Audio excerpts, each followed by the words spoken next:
everybody, and welcome back to the Amazon EU Masters.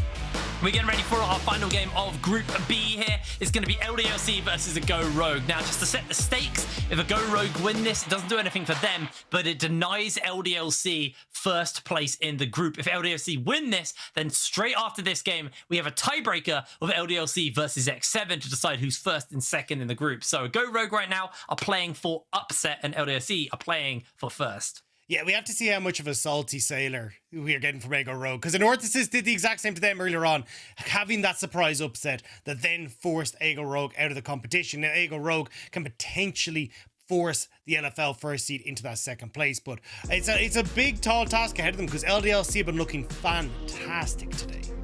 Yes, they have had a new lease of life, especially after taking that win over X7 in such a dominating fashion. They did that with 32 kills, 38 kills. I think it's 32 kills in 27 minutes, like over a kill a minute. These guys looked phenomenal. As we are now into our final game, into picks and bans, we're going to see what gets taken away. The Lucian going to be denied, along with that Trundle here from LDLC. On the other side, Yumi Callista and Exakick starting to get a little bit of attention put towards his lane. The Renekton, the final ban from LDLC. Yeah, I think it's been a really interesting kind of character arc, I'll say, for Sinmivak. Like, when you look at him back in spring, he was this massive carry player, right? Always wanted to bring in things like the Camille, all this kind of stuff. And now we're moving in towards, well, what's been summer, and he's been very much the Ornn player. And it looks like LDLC are kind of going, hey, look, we know you want to play it, go pick it up, Sinmivak. But you've got answers that can come through for Ragner as well in that top lane if you want to go for these mega tanks. Well, we're seeing Exakick actually go back to what he played at the beginning of the day on the Aphelios. This kind of hyper carry of it. We have to start to see more and more attention from as a Go Rogue now running ahead through what they want to pick up in response to going for the Misfortune here. Curious to see what they're going to pair this up with down in that bot lane. It's racking my brain.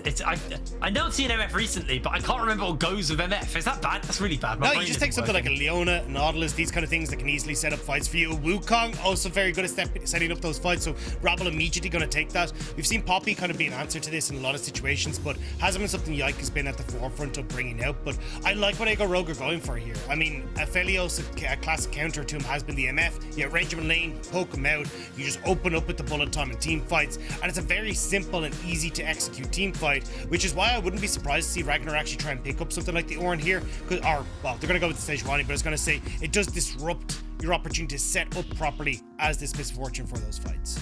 Well, keep in mind that Sejuani can flex that up into the top, into the mid lane and jungle. That's the role. Brain's working. Brain is working well. So you do have that flexibility with that pick, so you could still look for the Ornn if you want to go heavily into that kind of front line and teamfight engage tools. For now, Eika going back towards that Ahri, been playing phenomenally well on that, and now we're expecting to see probably the support here for a Go Rogue, something they can pair up. But no, they actually go towards the Swain, something we saw X7 pick up actually into LDLC earlier on in the day. And you know, while that game fell apart for X7, I don't think the Swain was particularly a sore point, and actually can, especially if you get on top of the Aphelios, you can kind of lock him down, because the first item is that Crystal Scepter to slow them down. Yeah, personally, I've just become a bigger fan of Sylas into this matchup. I think the thing with Swain is obviously he provides another frontline unit, but as we saw earlier on, if you start to fall behind with an MF and a Swain, you're just not going to have the damage that you need. So you're very heavily indexing into the early game now and not really having something that can kind of dig you out if needs be in the later portion of the game. We're getting these more defensive supports band away, though. I like the Braum. Does block a lot of the damage from the Misfortune. Renata as well, very powerful alongside the Aphelios, so making sure Looker can try and pop off on this Misfortune. Alrighty, well, we're running down the clock a little bit, just waiting for this final ban. It's going to be a Shaco from Rabble. I guess it's also promisq is, I don't know, that's an odd ban by me. LDC maybe having a little bit of fun here as we are moving into this final pickup. I'm assuming this will be the support for a Go Rogue. Give themselves counter pick in that top lane, just so they know where the Sejuani is definitely going.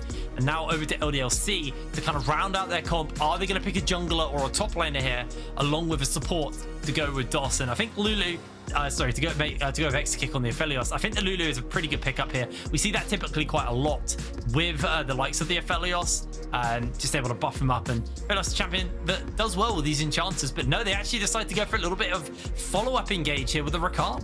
Yeah, I'm really curious now what they want to go for in the top side, because I mean the Sejuani has already been locked in, so it looks like they're going to send that Sejuani into the jungle. But I think for Sinmivak, like this is where you kind of go, well, what the hell do you go for? Like I think Gnar might be your best bet, but Aatrox is a traditional counter to the Gnar.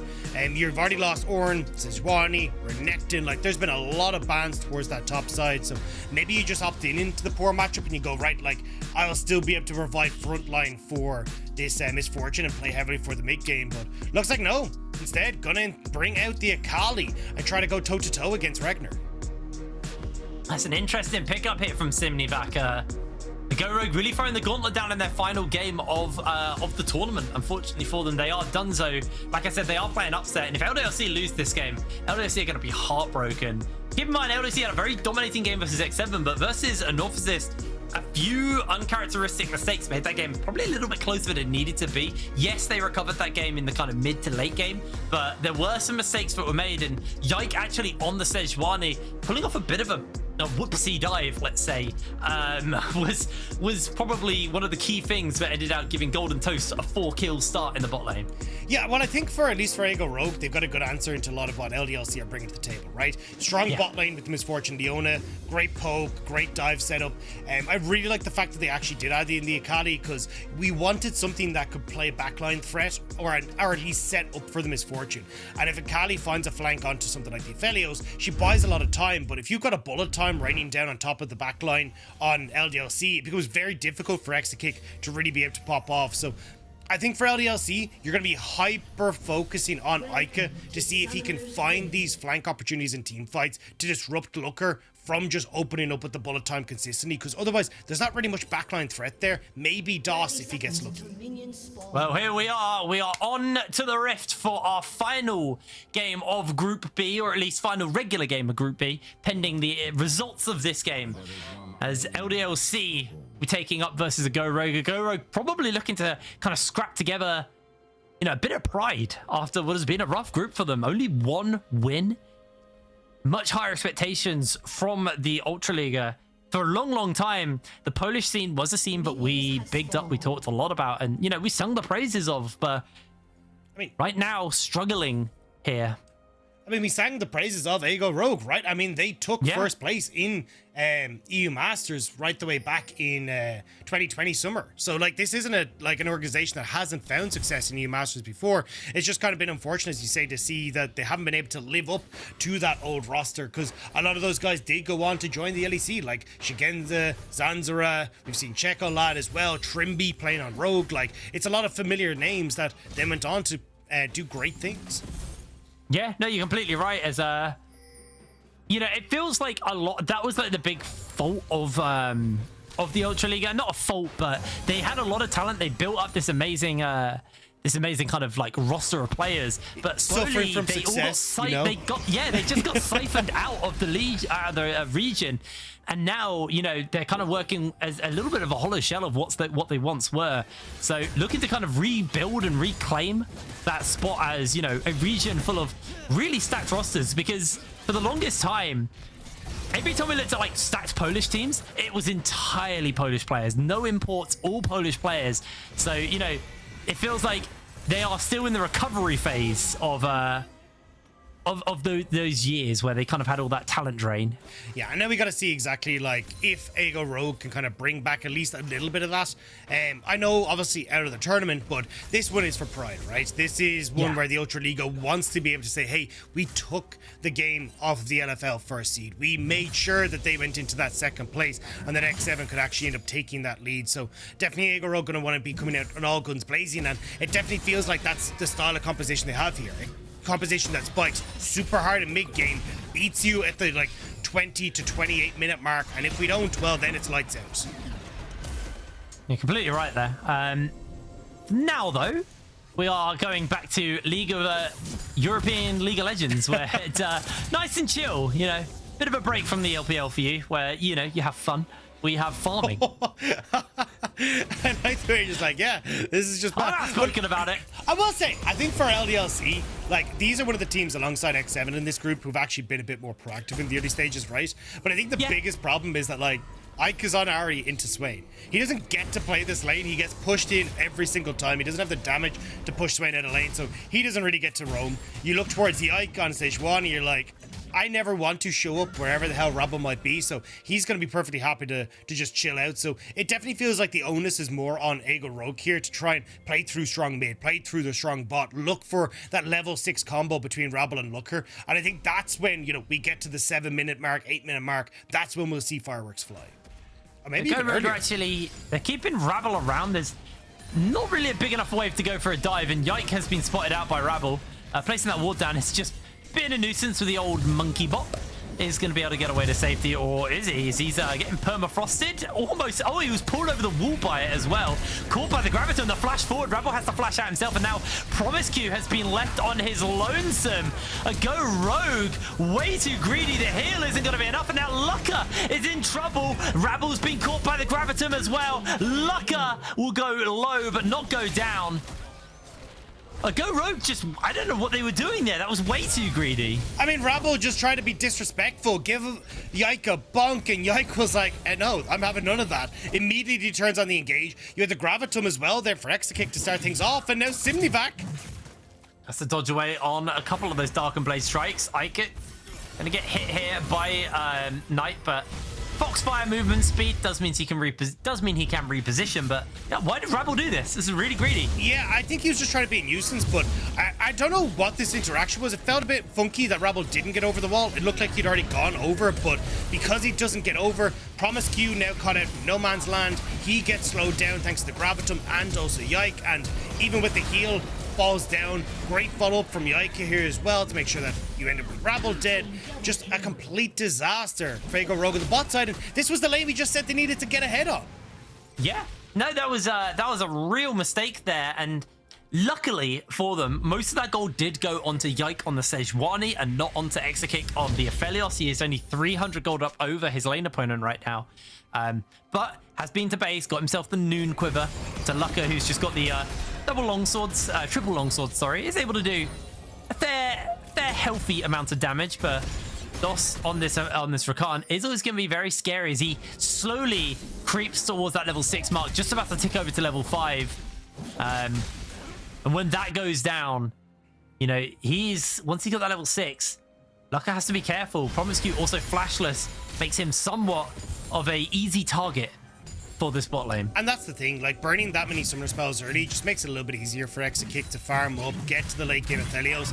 You're still under a bit of threat because Exakick and DOS both burn their own summoner spells as well. So if Rabble decides that, hey, we're going to forego Rift Herald, let's just try and go for a dive bot, maybe they're in trouble. But realistically, I think when you're looking at this Aatrox Rogue lineup, they are the ones that need to get Rift Herald. They need to be focusing these early dragons, and it just feels like they might have just made that so much more difficult. Nice trade there by Nite. Nite is actually having a very good lane. This is like, not like phenomenally far ahead, but every time we look at in the trades here, hold on, I've seen this deja vu. Okay, the Matrix is broken, run. Yeah, Rabble has learned from mistakes, and that's all we can really ask for, right? Well, promisq though does jump in. I don't think he learned from his mistakes because he walked into the exact same spot, does get set on fire, slams the thumbs up, and is going to be able to slither away as Rabble stealing away this red buff, but is spotted out on a ward. Has got Nite in his pocket though, so is going to get jumped onto immediately. Has the smite. No, he doesn't. He's just going to die.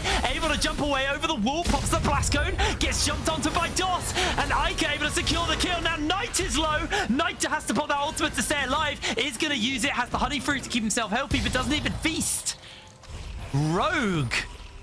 Just Rabble making mistake after mistake. Oh no, Nite. Oh no, Nite. I mean, you get to the tower.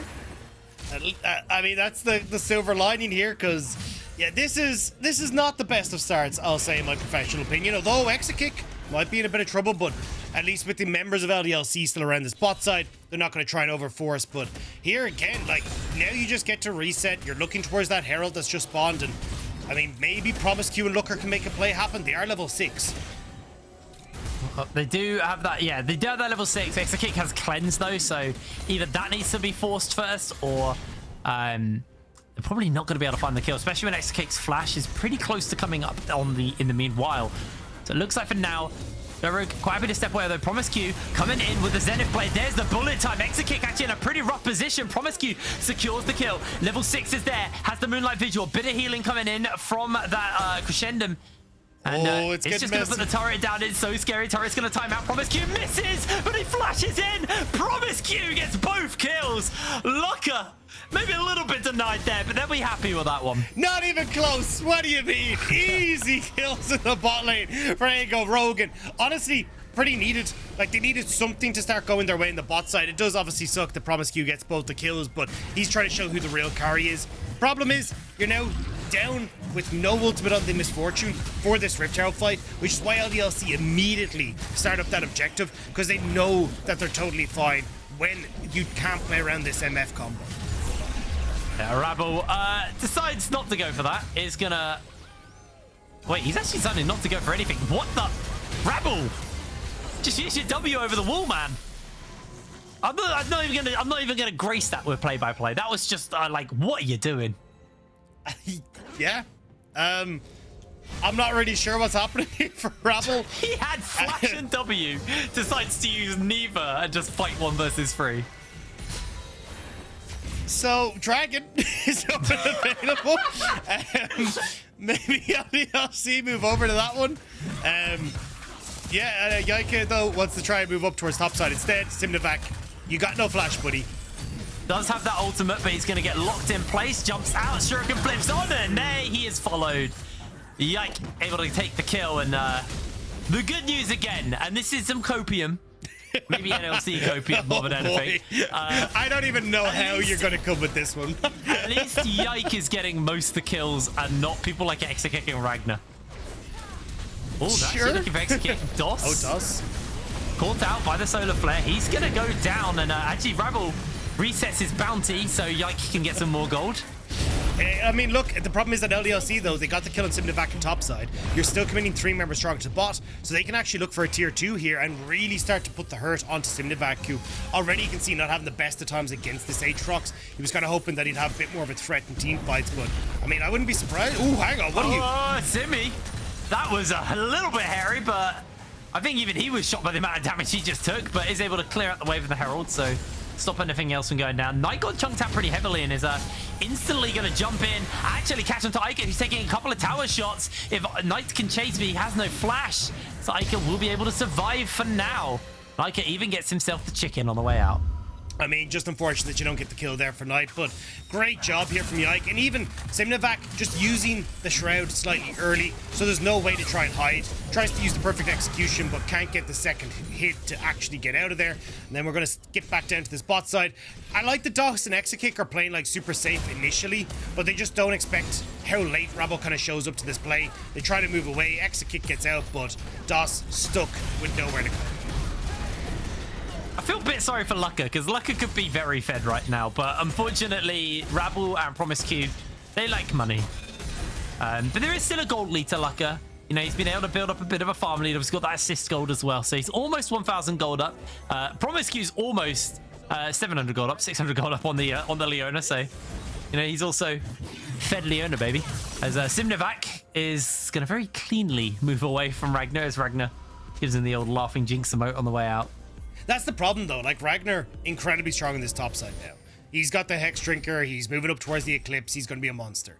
Eika controlling the mid lane as well. We actually see that, like, the last bit of time has been a bit of back and forth between who actually wins this matchup, but Swain should have a reasonable time to push. It's just Eika been so incredibly strong in the moment. Early Luden's Tempest means he's able to push this wave. And on bot side, yes, you've got that advantage for LFLICKR, but he's going to have to try his damnedest to get some amazing bullet times off if he hopes to try and carry this. Yeah, now LDLC, you know, it might not be as fast-paced as their game versus X7, but they want to guarantee this win. They want to take it to that tiebreaker, and they want to secure first place in Group B. You know, they lost that game to X7 in a fairly dominating fashion as they don't want that to happen in these tiebreakers. They want to play this game as clean as possible. First, they got to get through a Go Rogue. The Go Rogue putting up a limited defense as Rabble comes in. I say limited. Exakick is going to get himself bopped and taken down.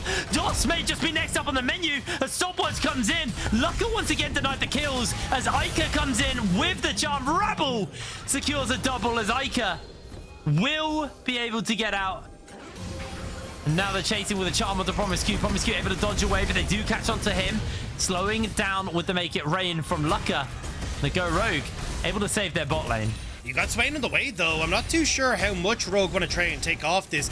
Ragner moved down from top to cover the mid push, so that's why we see Nite not trying to fully commit in towards that mid wave, but it's still a win there for Aago Rogue, even if it went slightly sideways towards the end. But Rabble, just the slow burn, really good here. The patience on Rabble, doesn't commit towards when they see Exakick, wait until you get that spread out, and as Exakick tries to back it up, that's when they go. Just really nice job, especially as you can look like Ahri starting to move back towards the mid lane.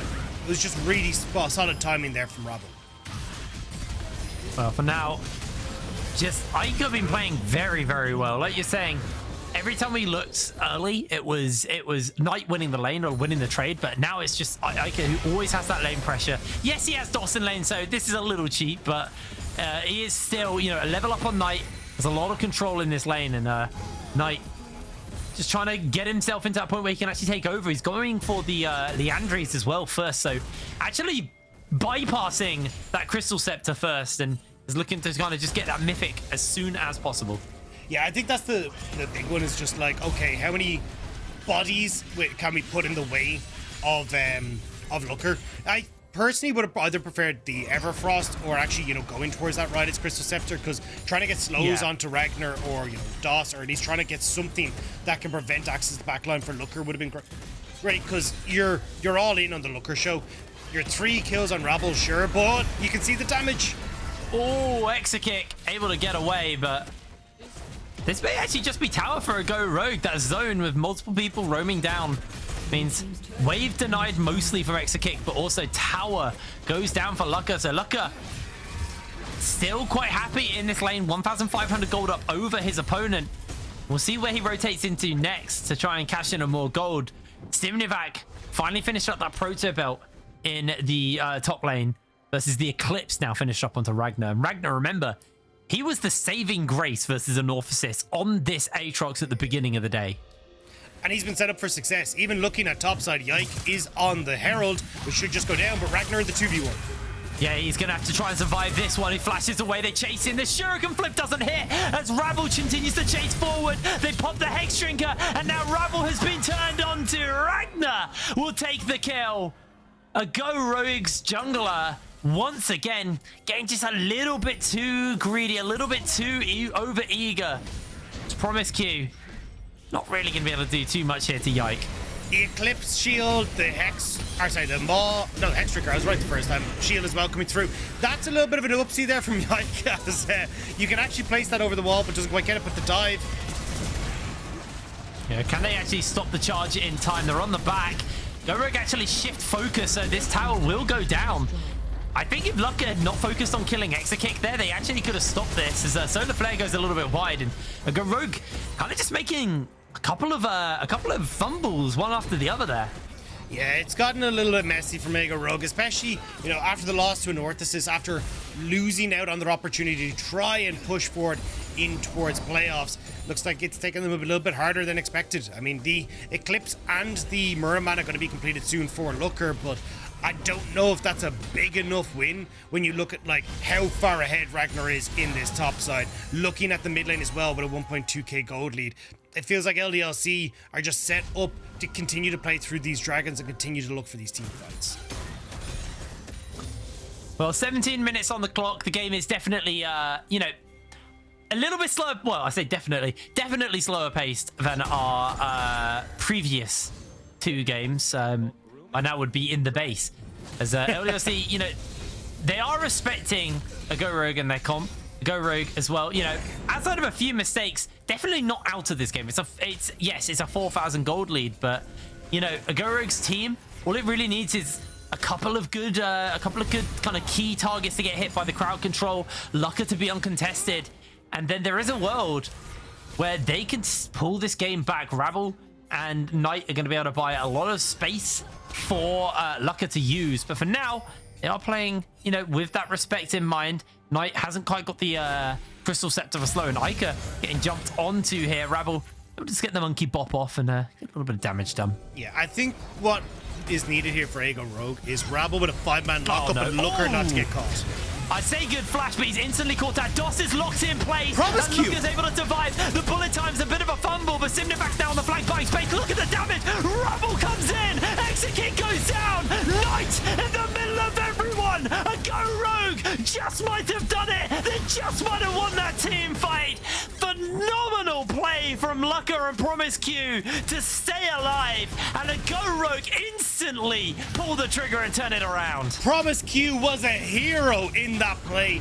Every time DOS tried to get on top of LFLICKR, he prevented the play, and that baited LDLC in so far. You'll see it here. DOS, fantastic flank, but immediately promisq gets the stun, stops DOS from going on. Zenith Blade onto DOS as he goes to try and get on towards LFLICKR. That then sets it back. Even getting the slow on Ragner as well prevents Sinmivak from getting caught by the initial Darkened Blade. He gets the second rotation off the perfect execution.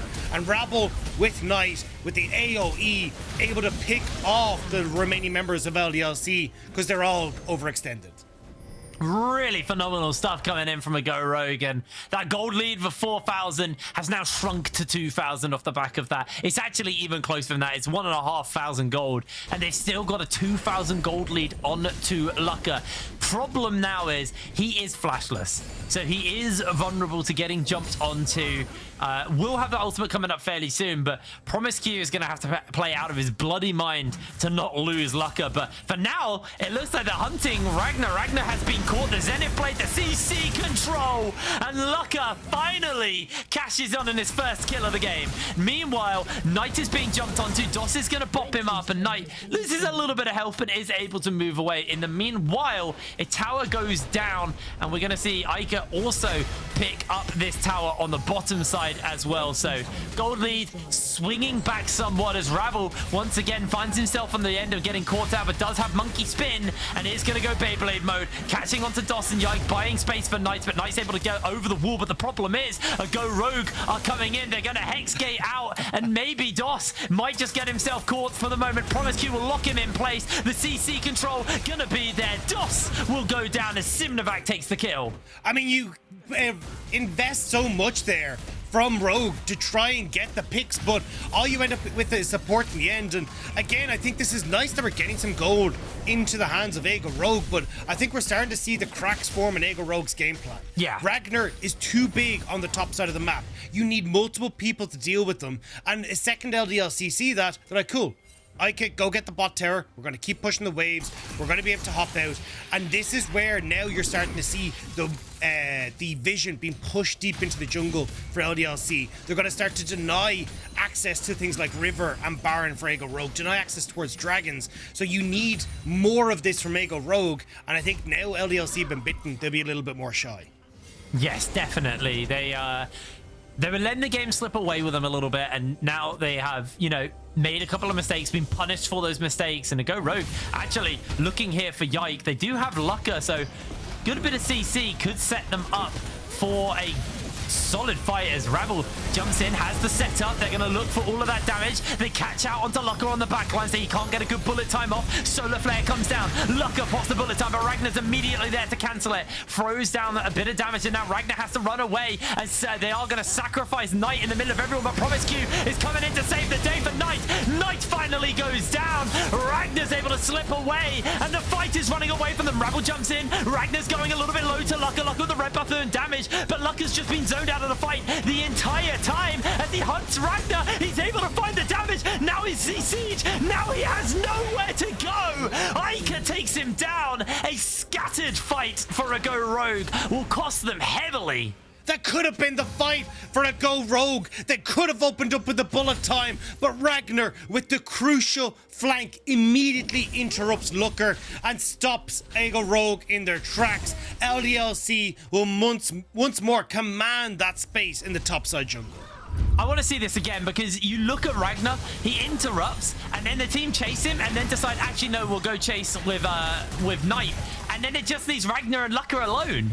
Yeah, that's the thing. Nite had already TP'd into the back, so with everyone chasing on to Ragner, nobody there to support Nite. promisq tries to go too deep to salvage the play, and even here, Sinmivak, like, trying his desperate to get onto Exakick, and will manage to get the kill, but he's now out of the fight. So it's FLICKR versus the world, and I mean, he did a damn good job, but unfortunately, CC too much for Eika, who gets across in time.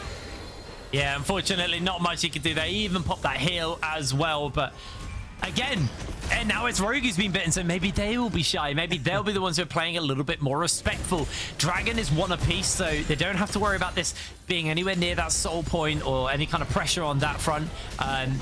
Is going to be a Hextech Drake, so a fairly desirable Drake for all of these teams to be picking up. So I do expect to see some attention go down towards that, but for now, I think it's a matter of kind of re-gripping some control here for a Go Rogue. They're starting to stack up on a lot of slowing items. They got the Crystal Scepter, they got the Shirelda's Grudge. They got 3 items on LFLICKR. LFLICKR is genuinely a real problem, but so is Ragner, and Ragner can deal with LFLICKR is the big problem. Yeah, if I may go Rogue, I'm risking everything on this Dragon. Like, you're gonna get completely outscaled. This is kind of your one moment with 3 items onto LFLICKR to actually give it a shot. If not, 3rd item for Exakick, Ragner and side lanes, it all becomes too much. So risk it for the biscuit, throw everything you have at it, and I mean, in all the terms, like, just rip the band-aid off, see if it works. Otherwise, you're going to slowly lose out in this game anyway. Well, Sinmivak's on that flank, has been spotted out by DOS, but that does mean DOS is separated from the team for a little bit, as Sinmivak can hunt him.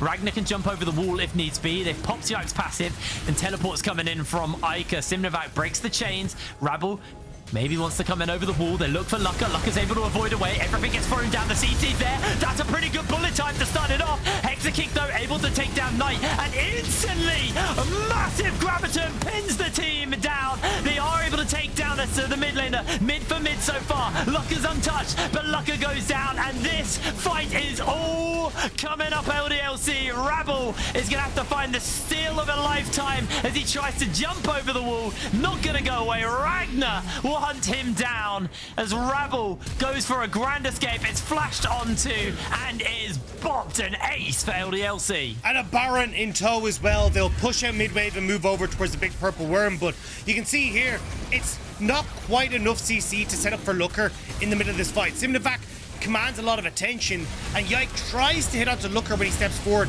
with the Glacial Prism, but it doesn't connect. Again though, like bullet time, everyone able to dodge away from it. Immediate gale force from Exakick. You've got the Spirit Rush from Yike to get out of there as well. And Rabble isn't really helping to try and set up Exakick and co in the middle of that cyclone. So FLICKR doesn't have the opportunity to try and carry this fight. I think the big thing was Nite getting taken down immediately, and while we were in that replay as well, Baron secured for LDLC, that gold lead, but I've gone back to you so many times now, 6,000 up for the LFL first seed. There were glimmers of maybe fear, glimmers of weakness coming out from them, but they quickly salvaged those problems. They quickly fixed those issues in the middle of the heat of the battle. And they are looking to take this game, and they are looking to go into a tiebreaker for the NLC second seed X7. And at this stage, it just feels unfortunate as Sinmivak, oh boy, immediately has to try and get out of that one and does a fairly nice job of getting out of it. But, I mean, FLICKR just doesn't have the damage output anymore. You're about to hit 3 items for Exakick. Frontline is too strong. Yike with 3 items as well. And, I mean, look, at this stage, like, you're bringing a Nite to a gunfight here as Exakick is just able to take down the turret. I mean, they're bringing a Burst to a gunfight. There's not really much they're going to be able to do. As Yike able to catch on to Nite. They do have a little bit of slows coming out, but Yike's passive makes sure he's not going to get hit. And oh, wow, FLICKR. Probably didn't want to take 2 of those Infernum shots. That was the accidental damage. He didn't mean to hit him with that. Oh, that was God. A mistake, unfortunately, for him. And now the wave shoving in. The slows are still scary, so Exakick does have to be respectful towards that, but does have the cleanse. promisq. Oh, Rabble is there. Maybe trying to play interrupt. They catch out onto DOS. DOS just slides away. Rabble now on his lonesome, and DOS can go for the re-engage. Charming up onto the monkey. Rabble slides away. Eika with the Spirit Rush. Gonna get himself monkey bopped, but bops the monkey in response as now Nite is taken out by Exakick. Go Rogues. Their hopes of playing Interrupt, their hopes of ending on a win are evaporating before their very eyes as LDLC take out 4 of their members, take down the inhibitor.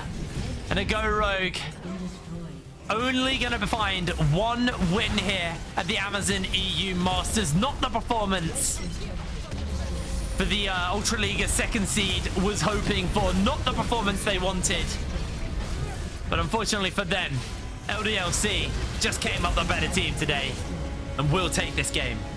NFL fans will be rejoicing though, as LFL's first seed will go on into try and face a tiebreaker now against the NLC's second seed in X7. We already saw that matchup today, and at least for the moment, LDLC are 1-0 in that, but it is a tied series in the best of 3 that we've seen between these 2 teams so far. Yeah, it was a really phenomenal game coming in from the side of LDLC. I think at Go Rogue, they showed us some life, and you know, that game was, I think they played that game better than they did versus the Northesis. I think they lost to a Northesis, so what am I saying? Of course they played that better. My brain's not working at all. It's a long night. It's a late one. Yes, all right, it definitely is. But I do agree. I think, look, we saw signs of light. Unfortunately, I think Rabble making a couple of mistakes in the early stages gave a lot of an early kind of buffer to LDLC in this one, which meant that when we got to the later portion of the game, or at least the mid game, you just don't have Aatrox Rogue in the same position. Like, imagine you don't have those initial 3 kills going over, and then you've got Looker in a similar spot. Rabble actually got like 4 kills. This could have been a very different game, but Yike was just too tanky. The team fighting just wasn't quite as strong from Aatrox Rogue, and LDLC did just a really good job of making sure that they were constantly keeping pace with Aatrox Rogue throughout this game.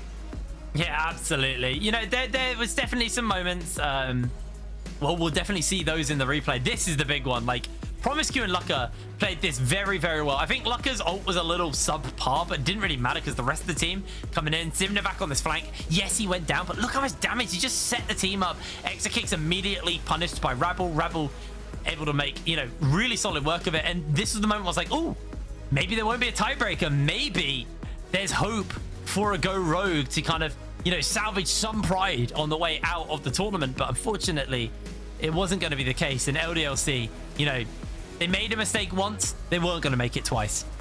Yeah, I think for Aatrox Rogue, like, they tried their damnedest, but LDLC were just looking too damn good in this. There was a couple of times where it was a bit shaky, but I think when you're in a position like this where LDLC do get an early lead, Ragner looking great in the top side, like, their team fighting is in most cases quite a bit stronger than Aatrox Rogue as well.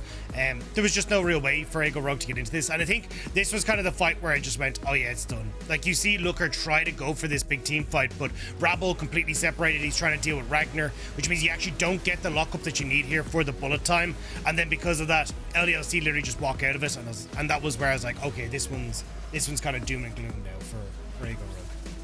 Yeah, absolutely. It was a good game, though. I feel like, you know, me and you, we've been a little bit complaining about how, like, our games are very one-sided. At least the first 2 were. And then we get this game where, you know, it's definitely LDLC's game, and they were in control for a lot of it. But, you know, a Go Rogue didn't make it easy for them. They fought back. They went toe-to-toe. And, you know, there were moments in this fight where I was like, oh, maybe they can do it. But it's just, you know, I think the crucial problem for a Go Rogue in this game was overextensions from singular members. Like, we think about that fight with Nite, where, you know, they probably could have won that fight if Nite hadn't overextended and then just left Looker to get run down by Ragner. You know, continual mistakes coming out from Rabble as well on the Wukong, but 29k damage, the most damage coming out from Looker. He played pretty well. Yeah, he tried his damnedest, and I mean, he was the one set up to succeed, and he was trying so hard to find these big ultimates, but as we say, you know, just not quite able to find the team fights that really enabled this misfortune. The more they're spread out, things like this Aatrox can pop off. Sejuani loves these skirmishes, and same when you look at things like the Ahri, so it kind of felt like it was a push-pull on both fronts, right? With as much as LDLC could, trying to spread out the fights, whereas when you look across at Aatrox Rogue, they're trying their best to see if they could get something going in the 5v5. Well, I think we should have a look at the overall standings now. Group B is technically done. We'll see exactly how many points everybody ended on. X7 and LDLC are 5-1 in the group. They are tied right now, and we'll have a tiebreaker after this. And then it was a go Rogan and Officers, who were technically tied 3rd and 4th. So, you know, at least nobody came last, but they won't be making it to playoffs, unfortunately. But we will see how the X7 LDLC game goes down after this. I'm very excited because I think we saw two sides of X7 today. You know, they came in, the undefeated team. There were eyes on them to be the best team in this group and the team to come out like with a completely clean group stage. The problem for them was, you know, LDLC just outdrafted them and absolutely slammed them in their game. But we spoke to Attila. They feel like they've learned from their mistakes. I'm excited to see how this game's going to go down. Yeah, I think it's definitely interesting to see that, like, we have our finalist from Spring, the 2nd place team, now trying to battle it out to see if they can take 1st place in their group. I think it speaks volumes to X7 about how much they've improved over the course of the offseason as well, to be able, well, what was already quite a close battle, I will say, from them in Spring, to now see them going toe-to-toe once more is super exciting. But I think the big thing is, like, trying to see how these teams do adapt from Spring coming into Summer, because it's a very different ball game that we're seeing in Summer, with like higher emphasis on bot lane, higher emphasis on objectives, and less of an emphasis on the super strong mid jungle like we saw back in Spring. So I think this is really where you get to see like how hard these teams can go against each other and how much the draft is going to be impactful, because we've seen it very different depending on who's able to come out on top in the draft. Well, we're going to be going into that game momentarily. Before that, we are going to let LDLC catch their breath after that victory. And we'll be back with the tiebreaker to decide who's first in Group B. So we'll see you in a moment.